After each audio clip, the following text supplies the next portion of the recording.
एक घने जंगल में एक बहुत ही चालाक लोमड़ी रहती थी। पूरे जंगल में उसकी चतुराई के किस्से मशहूर थे। वह अपनी चालों से कभी कौवे का भोजन छीन लेती, तो कभी भोले जानवरों को बहला फुसलाकर अपना काम निकाल लेती। लोमड़ी को अपने दिमाग पर बहुत घमंड था और उसे लगता था कि दुनिया में उससे ज्यादा चालाक कोई नहीं। उसी जंगल में एक सीधा साधा लेकिन समझदार हिरन भी रहता था। वह ज्यादा बोलता नहीं था, पर हर बात को ध्यान से समझता था। लोमड़ी को हिरन की यह शांत समझदारी बिल्कुल पसंद नहीं थी।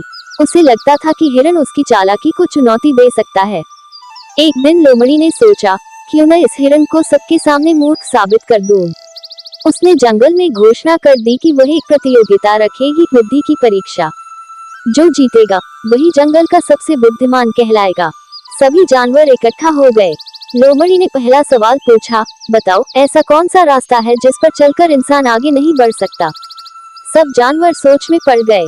तभी हिरन बोला, बीता हुआ रास्ता। सब जानवर तालियां बजाने लगे। लोमड़ी थोड़ी घबरा गई, लेकिन उसने हार नहीं मानी।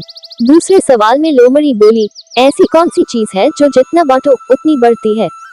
हिरन ने मुस्कुराकर जवाब दिया, ज्ञान। फिर से हिरन सही निकला। अब लोमड़ी को गुस्सा आ गया। उसने आखिरी चाल चली। वह हिरन को नदी के पास ले गई और बोली, इस नदी के बीच में बहुत सारा मीठा फल है। जो पहले जाकर ले आएगा वही विजेता होगा। असल में नदी गहरी और खतरनाक थी। लोमड़ी जानती थी कि हिरन तैर नहीं सकता, लेकिन इस बार लोमड़ी की चाल उल्टी पड़ गई। हिरन ने समझदारी से कहा, पहले आप जाए, क्योंकि यह प्रतियोगिता आपकी बुद्धि की है। लोमड़ी अपने घमंड में आकर नदी में कूद गई।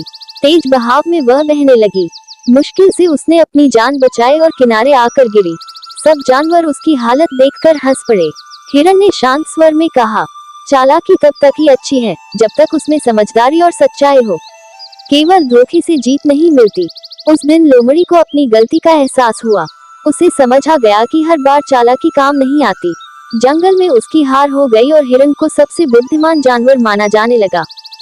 सीख, घमंड और धोखे से नहीं, बल्कि समझदारी और सच्चाई से ही सच्ची जीत मिलती है।